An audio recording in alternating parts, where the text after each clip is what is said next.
The first time Claire Whitaker pulled me into the only place my wife's cameras couldn't see, I thought she was about to tell me I had barbecue sauce on my shirt. Instead, she put one hand against my chest, looked straight up at me, and whispered, "I've been waiting for this." Now, a smarter man might have stepped back immediately. A loyal man definitely should have. I was trying to be both. My name is Mason Hale.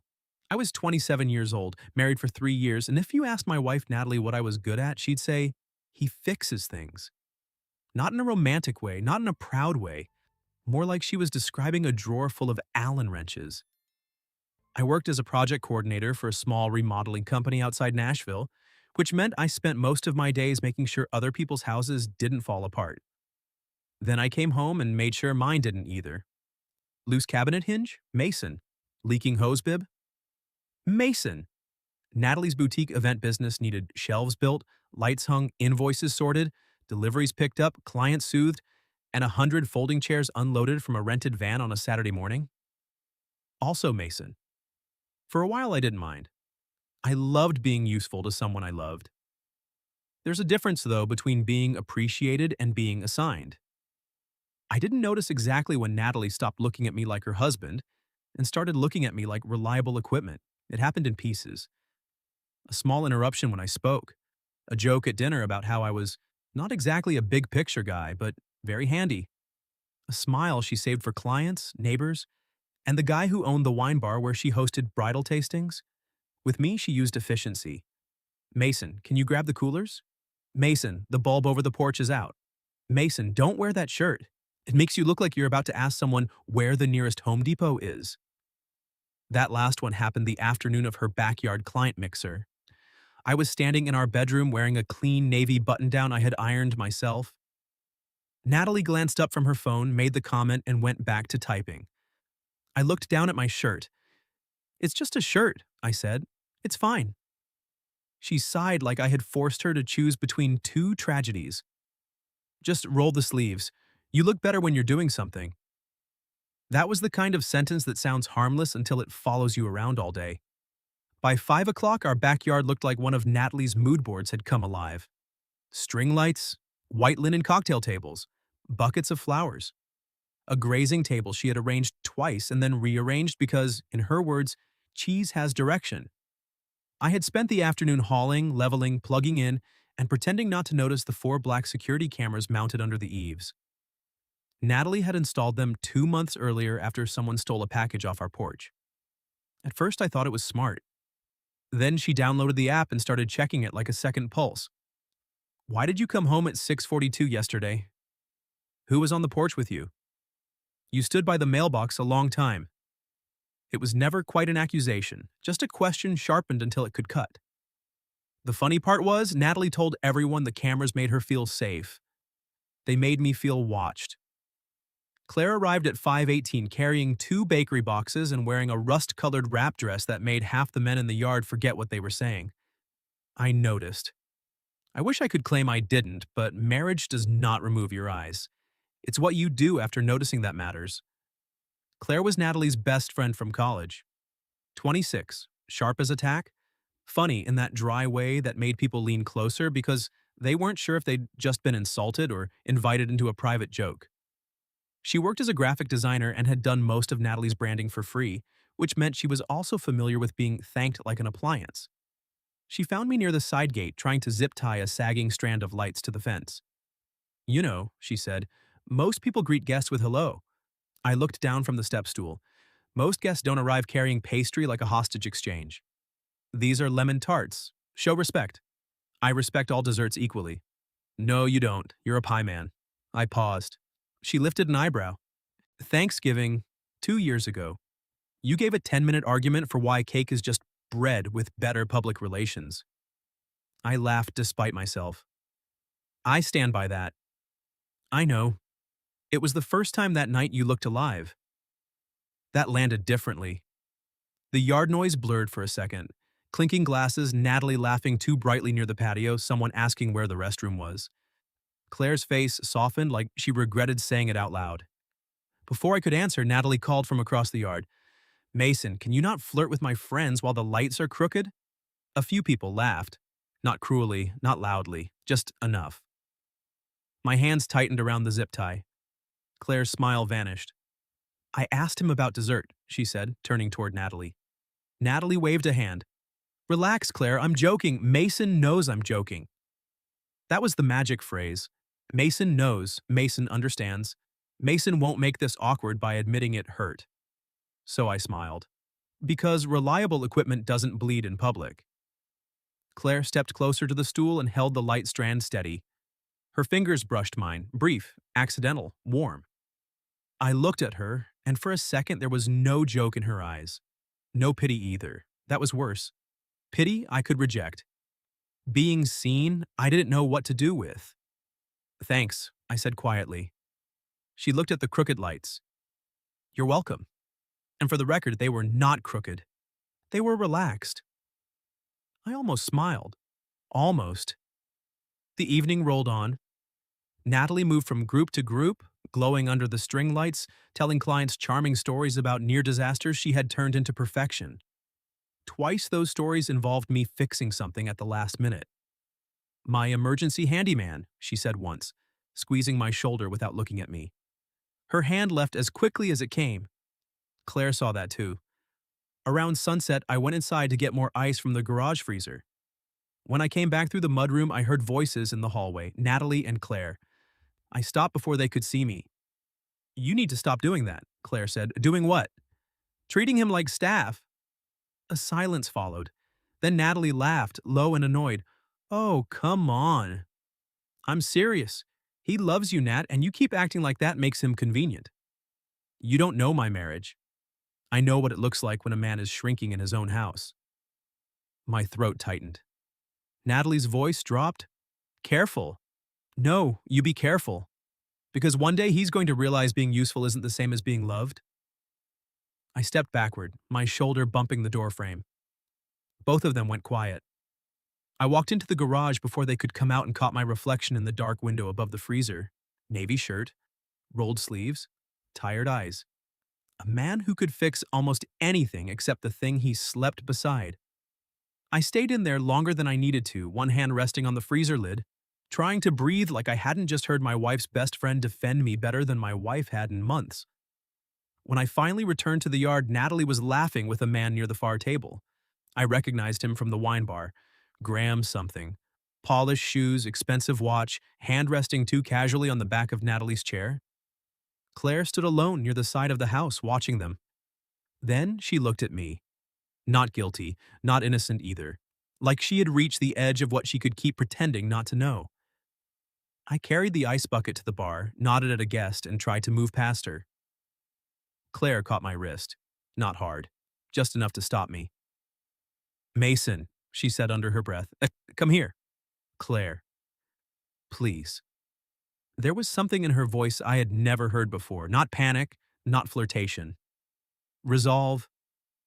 She led me along the side path between the garage and the fence, past the hydrangeas Natalie kept forgetting to water, into the narrow strip of concrete where the camera above the patio couldn't reach, and the one over the driveway didn't quite turn far enough.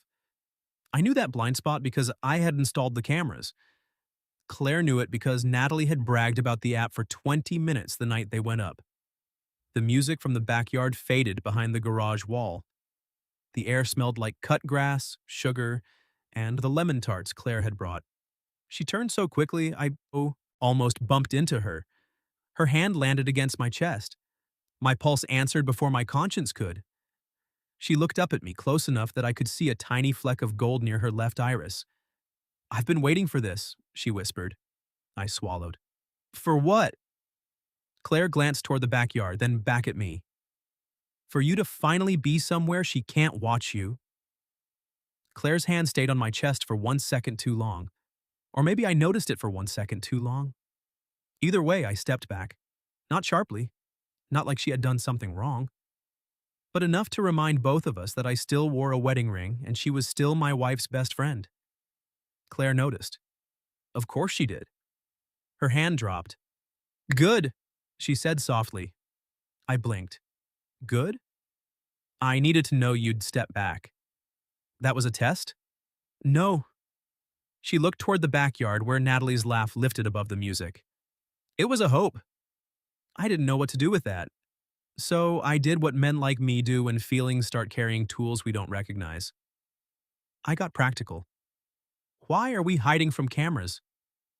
Because she checks them. I let out a humorless breath. Tell me something I don't know. Claire's expression changed. So you do know. I know she asks why I sat in the truck for 12 minutes after work. I know she wanted to know why Mrs. Alvarez brought me tamales last Thursday. I know she has opinions about how long I should stand in my own driveway. Mrs. Alvarez brought you tamales? Her garbage disposal was jammed. And you fixed it? She's 73 and threatened to do it herself with a butter knife. Claire's mouth twitched. So naturally you intervened before a casserole became evidence. Despite everything, I laughed. It came out rusty. Claire's face softened at the sound, and that did something dangerous to me. Not because she was beautiful, though she was, in the sort of way that didn't ask permission. It was because she looked relieved when I laughed, like she had been missing it on my behalf. Mason, she said quieter now, I'm not trying to make this messy. It's already messy. I know. That's why I pulled you here instead of saying it with Natalie 20 feet away and 3 cameras recording angles like we're in a low-budget prison documentary. I looked toward the little black dome tucked under the eave. You know the system pretty well. She made me watch the app after you installed it. Twice. She showed me where every camera pointed. She said it made her feel in control. That word landed badly. Control, not safe, not protected. In control. Claire folded her arms, then unfolded them, like she couldn't decide how much of herself to reveal. I told her to stop. I heard. Her eyes flicked up. You heard us? Enough. She looked embarrassed, then angry, then sad. I didn't mean for you to find out that way. That my wife thinks I'm convenient? That someone else sees it. The narrow space between the garage and fence suddenly felt too small. I could hear the party, glasses clinking, someone complimenting the flowers. My wife being charming in the way that had first ruined me. What do you want from me, Claire? The question came out rougher than I meant.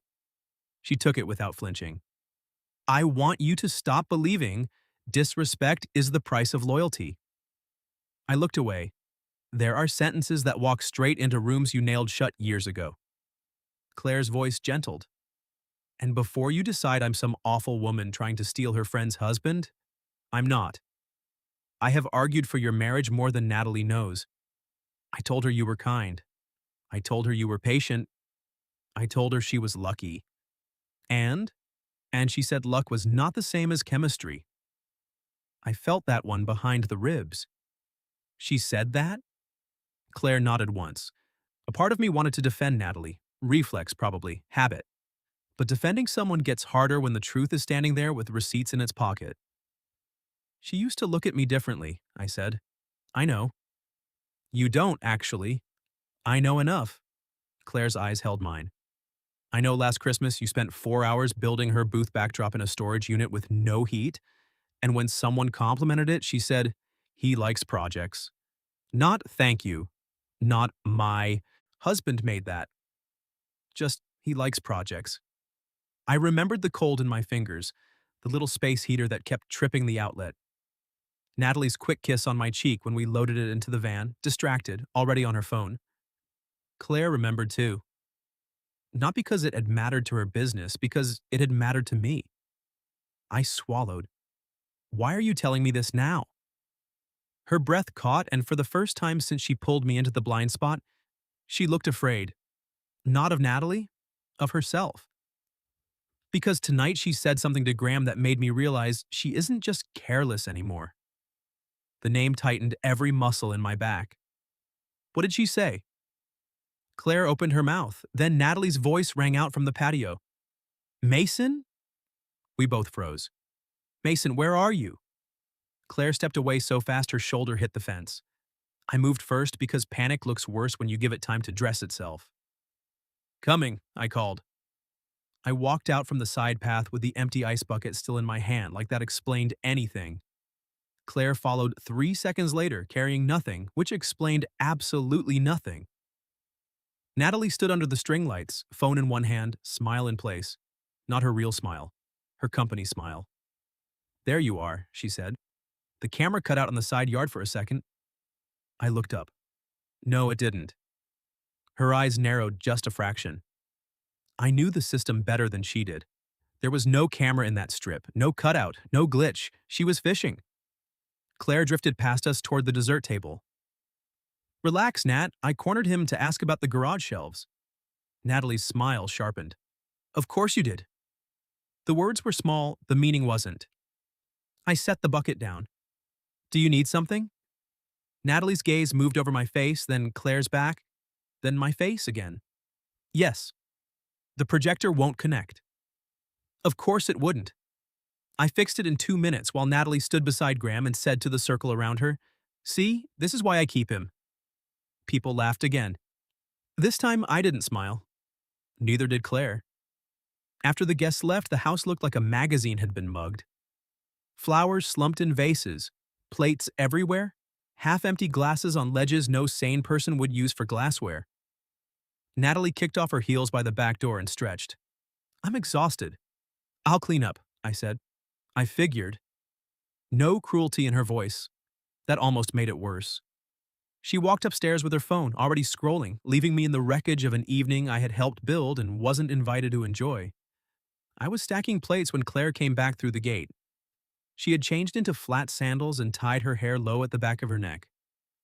There was a smudge of chocolate near her wrist. You forgot your bakery boxes, I said. No, I didn't. I looked at the boxes on the counter. She looked at the mess. Then she picked up a trash bag.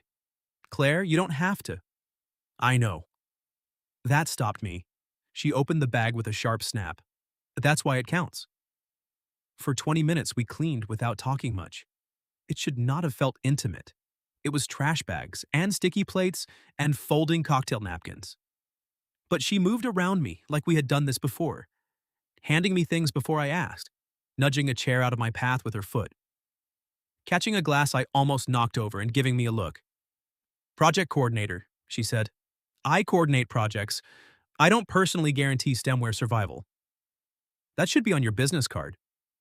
I laughed again, quieter this time. At the sink, our shoulders touched as she rinsed forks and I loaded the dishwasher. Neither of us moved away immediately. That was the problem. Not the touch. The not moving. Claire glanced down at my ring, then back at the water running over her hands. I should go. Probably. She nodded. Neither of us moved. Finally, she turned off the faucet and faced me. I meant what I said earlier. I've been waiting for you to be somewhere she couldn't watch you. To tell me she's treating me badly. To tell you that you're allowed to notice when someone else treats you gently. The kitchen went still. My voice came out low. Claire. I'm not asking for anything. Her eyes shone, but she didn't look away. I won't be the reason you leave your marriage. I won't be the woman who makes you lie. But I'm also done pretending I don't see you. My heart was doing something reckless. So I did the only honest thing I could. I see you too. She inhaled like those 4 words had touched her. Then upstairs, Natalie laughed. Not at a video, not a quick laugh. A low, private laugh that slipped through the floorboards. Claire's expression closed. I looked toward the ceiling. A minute later, Natalie's voice floated down, softer now. Affectionate in a way I hadn't heard directed at me in months. No, Graham, he has no idea. Claire's face went pale. I didn't move until my hand found the edge of the counter. Then the iPad on the kitchen island lit up with a synced calendar notification under Natalie's name. Tomorrow, 7:30 p.m. The Bellwether Hotel. Reservation for 2. For a few seconds, nobody in that kitchen breathed. The iPad screen glowed between us like it had decided to stop being polite. The Bellwether Hotel. Reservation for 2. Natalie's laughter drifted down again, softer this time, and I felt something inside me go very quiet. Claire reached toward the iPad, then stopped herself. Mason. I saw it. I know. No. I looked at her. I need to say it out loud so I don't let myself explain it away by morning. Her eyes filled with a kind of pain that had no performance in it. I picked up the iPad. The calendar notification was still there. Natalie and I shared it for business deliveries, dentist appointments, family dinners, ordinary marriage logistics. I tapped it once. Dinner reservation. Bellwether Hotel Restaurant. 7:30. 2 guests. Under notes, there were 3 words. Ask for corner. My stomach turned. Claire looked away first, not because she was guilty, because she had respect. I heard her mention the bellwether to him earlier, she said carefully. That's what I was trying to tell you outside. I didn't know there was a reservation. You didn't know? No, and I wouldn't have told you unless you'd already seen something. I'm not here to feed you suspicions. That mattered more than it should have. Upstairs, Natalie's voice dropped too low to understand. I set the iPad down and pressed both hands against the counter. A younger version of me might have stormed upstairs, thrown open the bedroom door, demanded answers while my voice shook, and gave Natalie the advantage of calling me dramatic. But I was tired of begging to be taken seriously. So I finished loading the dishwasher. Claire stared at me. What are you doing? Cleaning. Mason. If I stop, I'm going to go up there and make a fool of myself. You wouldn't be the fool. I looked at her then. She stood in my kitchen under the warm pendant light, holding a damp dish towel like it was the only thing keeping her hands from reaching for me. Her face was fierce and soft at once, and I had the dangerous thought that if I had met Claire first, I might have learned much earlier what it felt like to be defended without being managed. I can't do this wrong, I said, her voice gentled. Then don't. I laughed once, empty. That's your advice? That's my whole brand. Elegant, useless wisdom. Despite everything, my mouth twitched. She saw it and gave me the smallest smile. Then she stepped closer and took the plate from my hand. Our fingers brushed. This time, neither of us pretended not to feel it. You need sleep, she said. I don't think sleep is on the menu. Then you need not to be alone with your thoughts in a house full of surveillance equipment? I glanced toward the cameras visible through the kitchen window. You make my marriage sound like a casino. Casinos give free drinks. That got a real laugh out of me, quiet but alive. It also nearly broke me. Because there she was, in the middle of the worst moment of my marriage, still finding a way to hand me one clean breath. Claire's smile faded. I'm going home, not because I want to leave you like this. Because if I stay, it becomes too easy for both of us to pretend comfort is the same as permission. I nodded. That was the difference between temptation and character. Temptation said, stay. Character said, not yet. At the back door, she turned. Tomorrow morning, Dawson's on 8th, 7:30. I blinked. Are you ordering me to breakfast? I'm inviting you to sit somewhere without cameras and remember you're a person before you decide what to do. That sounds suspiciously like kindness. Don't panic. I'll insult you at least twice. Then she left through the side gate, not the blind spot, deliberately, so no one could say she was sneaking. I slept in the guest room that night. Or tried to. At 6:12 the next morning, Natalie appeared in the doorway in silk pajamas holding her phone. Why are you in here? I sat up against the headboard, because I didn't want to sleep next to someone whispering to another man. Her face changed so fast I almost admired the skill. What are you talking about? Graham! She crossed her arms. Seriously? There it was. The weary disbelief. The performance of being burdened by my feelings. You're doing that thing again, she said. What thing? Getting needy and suspicious because I have a professional life? A month ago, that word, needy, would have made me apologize for having ears. This time it landed and found no place to stay. I saw the reservation, I said. Her lips parted, just slightly. Then she recovered. It's a client meeting. At a hotel restaurant, corner table, 2 people. Mason, don't embarrass yourself. The sentence should have made me angry. Instead, it clarified everything. I'm going to work, I said. You're just leaving? Yes. You didn't even ask what the meeting is for. I stood and reached for the clean shirt I had left on the chair. Because I think you'd answer the question you wish I'd asked. She stared at me like I had spoken a language she didn't know I knew. At 7:30, I sat in a booth at Dawson's, staring at a menu I couldn't read. Claire arrived 2 minutes late, hair tucked behind one ear, wearing jeans, a cream sweater, and the cautious expression of someone approaching a wounded animal that still had teeth. "You came," she said. "So did you." I promised insults. I'm dependable. That's a dangerous trait. People start handing you ladders. She slid into the booth across from me. And apparently husbands. It should have been too sharp. It wasn't. I laughed, and she looked relieved again. We ordered pancakes neither of us really wanted. The waitress set down syrup in a little glass pitcher shaped like a rooster, and Claire turned it to face me. "There," she said. "Now he can supervise your emotional decisions." He looks judgmental. He's seen worse. The absurdity of it cracked something open. I put my elbows on the table and covered my face for a moment. Claire didn't rush me. When I looked up, she had pushed a napkin toward my hand without making a production out of it. "I sacrificed a promotion for her," I said. Claire went still. 2 years ago, my company wanted me to move into a site manager role. More travel, better pay. Natalie had just started doing bigger events, and she said she couldn't handle the business if I wasn't around to help with installations and deliveries. So I stayed in coordination. Flexible hours, fewer weekends of my own. Claire's jaw tightened. "She tells people I'm not ambitious," I said. But I was. I just chose her. Her eyes shone. "Mason, I don't want pity. You're not getting it." "What am I getting?"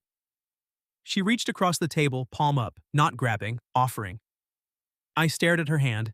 Then I put mine in it. Her fingers closed around mine with such simple certainty that I had to look out the window for a second. Morning traffic moved along 8th. A man walked a golden retriever past the glass. Somewhere in the kitchen, plates clattered. Nothing dramatic happened. No music swelled. Just Claire's thumb brushing once over my knuckle and my body remembering it was allowed to be wanted gently. "I care about you," she said. The words were quiet enough for only me. I looked back at her. She didn't hide. "I know I shouldn't say that today," she continued. "I know the timing is ugly. I know there are rules, and I'm trying very hard not to break the ones that still matter. But I won't sit here and pretend you're just Natalie's husband to me anymore." My chest ached. "I'm still married," I said. "I know. I won't cheat. I know that too." A faint smile touched her mouth. "It's one of the inconvenient things I like about you." There it was, like, not admire, not respect, not feel sorry for. Like, I turned my hand under hers and held on, just for one breath longer than necessary. Then I let go. At work, I was useless until noon. I checked measurements twice, sent one email without an attachment, and spent 10 minutes looking for a pencil behind my ear while holding it in my hand. At 3:40, my phone buzzed. "Natalie, camera shows you left early this morning. Where did you go before work?" I stared at the message until the letters blurred. Then another came. And why was Claire's car on our street after everyone left? There it was. The watcher asking questions from behind glass. I typed, deleted, typed again. Finally, I wrote, "We need to talk tonight after your bellwether meeting." 3 dots appeared, disappeared, appeared again. Then Natalie answered, "Don't follow me, Mason. It will only make you look pathetic." I didn't follow her. I did something worse. I called the bellwether and asked to confirm the reservation under my wife's business account, the same account I had helped set up and paid the deposit on. The hostess was polite, tired, and completely unaware she was handing me the end of my marriage. "Yes, Mr. Hale," she said. "Reservation for Natalie Hale and Graham Price. 7:30. Anniversary corner booth requested." My hand went cold around the phone. "Anniversary?" I asked. "That's what the note says, sir." I thanked her because apparently my manners had survived the impact. Then I sat in my truck outside a half-finished kitchen remodel and listened to the air conditioner hum. At 7:04, I drove to the bellwether. Not to catch them. I had already caught enough. I went because I wanted Natalie to look me in the face while I still had one piece of myself she hadn't taken. Dignity. Claire was already in the hotel lobby when I walked in. She stood near a tall vase of white branches, arms folded, eyes worried. I stopped. What are you doing here? She lifted her phone. Natalie texted me, said if I was so concerned about her marriage, I should come watch you humiliate yourself. My stomach dropped. Claire stepped closer, voice low and steady. I came because I knew she was wrong about one thing. What? Her gaze held mine in the gold lobby light. You're not here to humiliate yourself. You're here to stop disappearing. Before I could answer, Natalie walked in through the restaurant entrance with Graham's hand resting at the small of her back. She saw me, then she saw Claire. And for the first time all night, my wife looked afraid. Natalie's fear lasted about half a second. Then pride stepped in front of it. She removed Graham's hand from her back, but not quickly enough to pretend it had never been there. Graham, to his credit or cowardice, suddenly became fascinated with the host stand. Mason, Natalie said, what are you doing here? I looked at Graham first. He was older than me by maybe 10 years, dressed like a man who had never assembled anything without paying extra for delivery. His eyes slid away from mine. Then I looked at my wife. I came to hear you say it. Natalie's mouth tightened. This is not the place. That's funny, I said. Because you picked it. Claire stood beside me, close but not touching. I could feel the restraint in her. She wanted to speak. She didn't. She gave me the room to use my own voice. That may not sound romantic, but in that moment, it felt more intimate than a hand on my skin. Natalie glanced at Claire. Of course, you brought an audience. Claire's chin lifted. You texted me to come. I texted you because you've been inserting yourself into my marriage for weeks. No, Claire said. I've been asking you not to throw it away like a receipt. A couple near the lobby chairs looked over. Natalie noticed, and her voice went quiet and sharp. You have no idea what it's like being married to someone who needs praise for every little thing. I almost laughed, not because it was funny, because if I didn't, I might have finally raised my voice.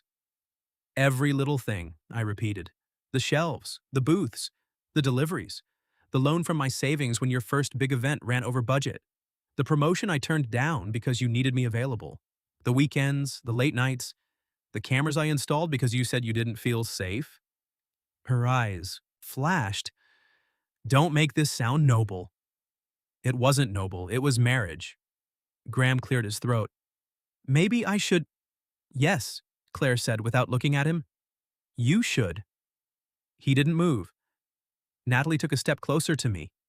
You want the truth? Fine, I felt alone too. You were always tired, always practical, always waiting for me to pat you on the head because you fixed something. That one found an old bruise. For a second, the lobby blurred. Then Claire's sleeve brushed mine, barely there. An accident, if anyone asked. But I knew it wasn't. It was a reminder. Stay here. Stay standing. I breathed in. You could have told me you were unhappy, I said. You could have asked for counseling. You could have left. What you don't get to do is make me feel small for noticing you were giving another man the tenderness you stopped offering me. Natalie's eyes shone, but not with surrender. With fury. You're going to act like Claire is innocent? The question landed in the lobby like dropped glass. Claire went very still. I looked at Natalie. Claire told you to respect your husband before she ever told me you didn't. Natalie scoffed. Please. She's been looking at you like that for months.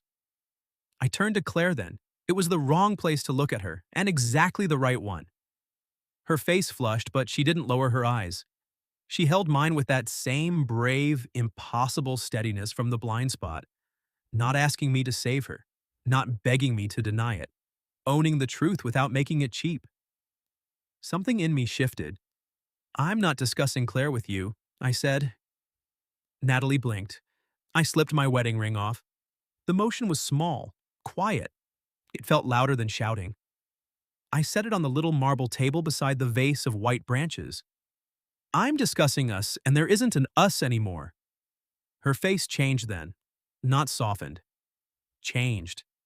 Like she had expected anger, suspicion, maybe even begging. Not a man calmly setting down the last symbol she had trusted him to keep carrying, no matter how carelessly she treated it. You can't just decide that in a hotel lobby, she whispered. No, I said. You decided it in pieces. I'm just done pretending the pieces still make a marriage. For a moment, nobody spoke. Then Claire stepped back. I noticed immediately. She wasn't abandoning me. She was giving the moment clean edges, making sure no one could say I left because she stood too close. That restraint broke my heart open more than any confession could have. Natalie looked from me to the ring, then to Graham, whose expression said he had not signed up for consequences. I'll come by tomorrow for some clothes, I said. We can talk logistics through attorneys after that. Attorneys? Natalie repeated, stunned. I nodded. Because normal adults call attorneys when marriages end. They don't turn pain into a 3-act lobby disaster just to feel powerful. I walked out before my hands started shaking. The evening outside was clear and warm, the kind of summer dusk that made downtown Nashville look softer than it was.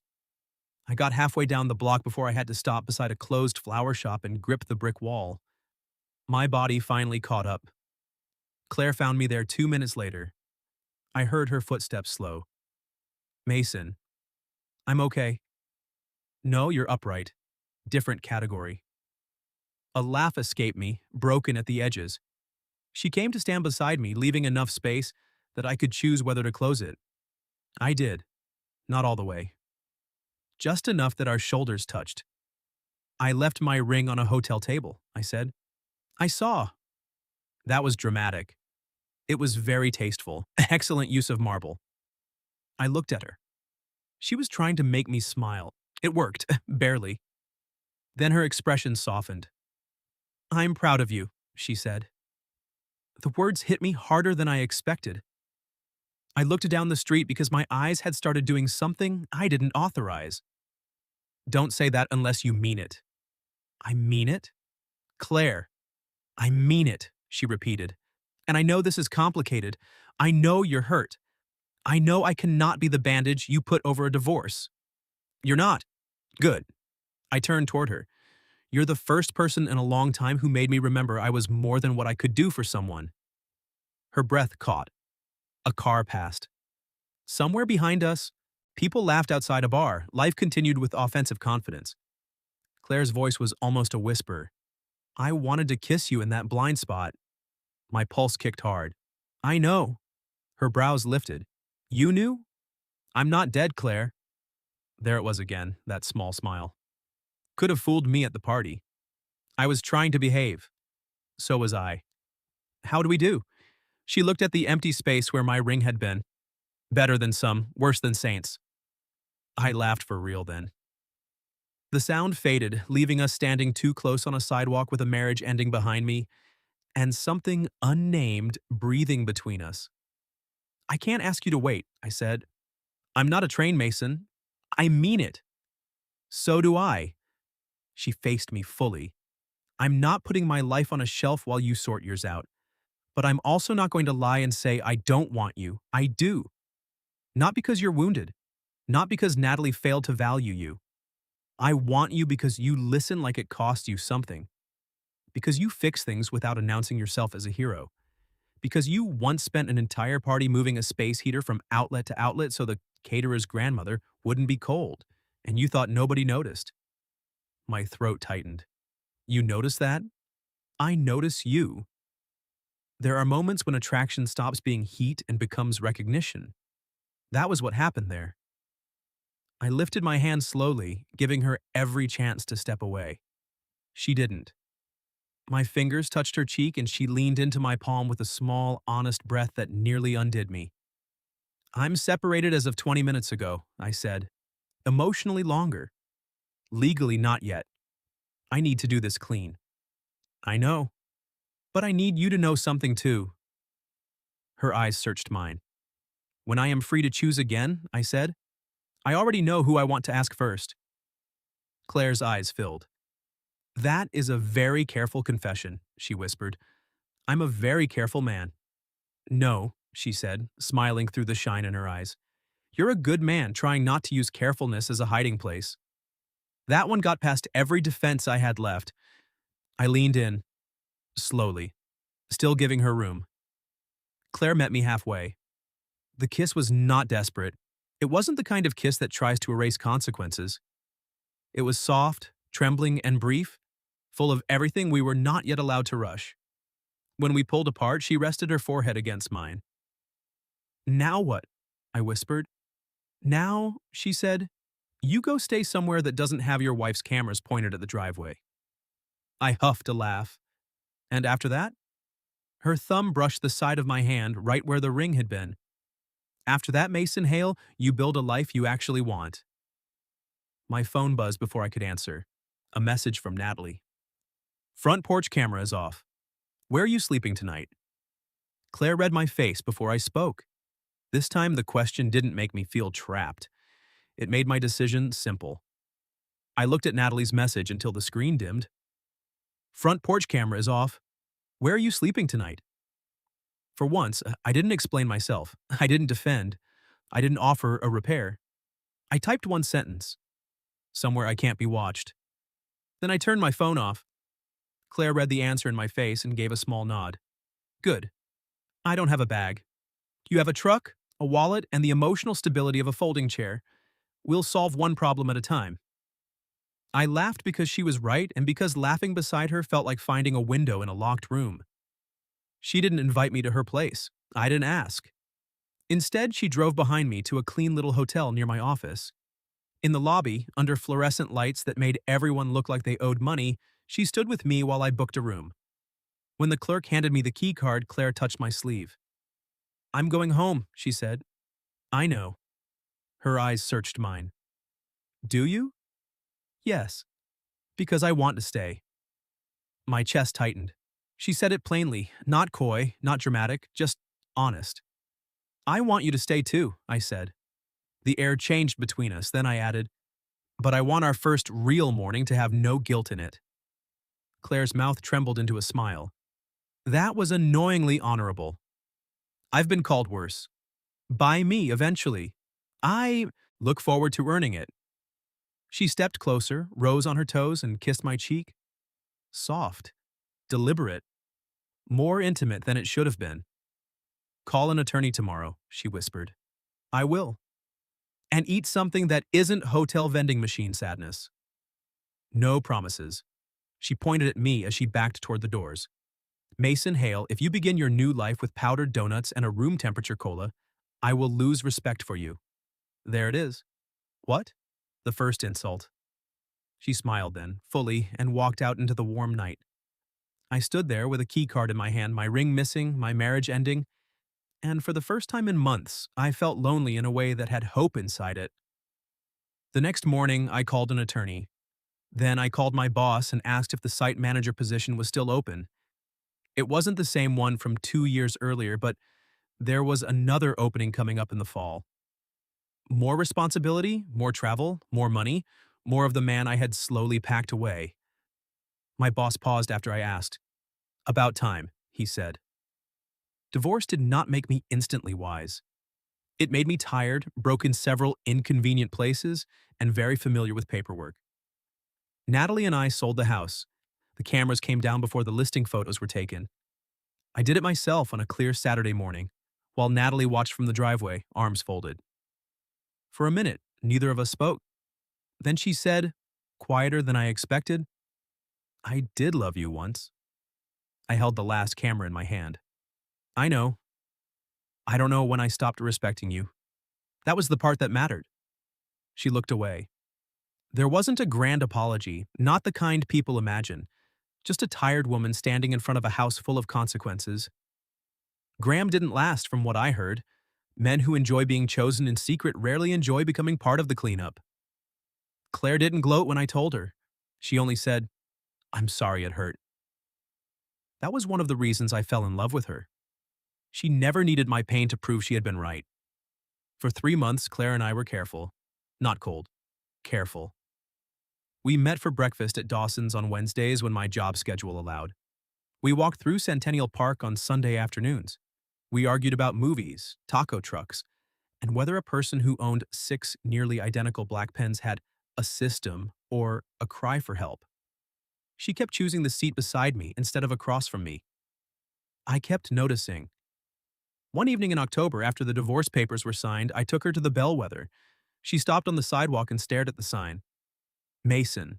I know. This is either brave or evidence you hit your head at work. Both can be true. Inside, I asked for a table by the windows. Not the corner, never the corner. Claire noticed and smiled like she understood the whole sentence I hadn't said. Halfway through dinner, she reached across the table and turned the little candle between us so the melted side faced away. You're fixing the candle? I asked. It was leaning. You're becoming me. Don't flatter yourself. I'm far more decorative. I laughed, and she looked at me the way she had in that camera blind spot, only now there was no hiding in it. No guilt. No borrowed shadows. Just us. After dinner, we walked past the flower shop where I had nearly fallen apart months earlier. This time, I stopped in front of it on purpose. Claire looked up at me. What are you doing? Trying not to be too careful. Her smile faded into something tender. I took her hands. I love you, I said. Not because you saw me when I was miserable. Not because you defended me. I love you because being with you makes me want to show up as my whole self, not just the useful parts. Claire's eyes filled fast. Well, she whispered, that's inconvenient. I laughed. Is it? I had a whole speech prepared for next month. There were metaphors. One involved a porch light. Save it for our anniversary. Our what? I leaned closer. Too soon? She shook her head, smiling through tears.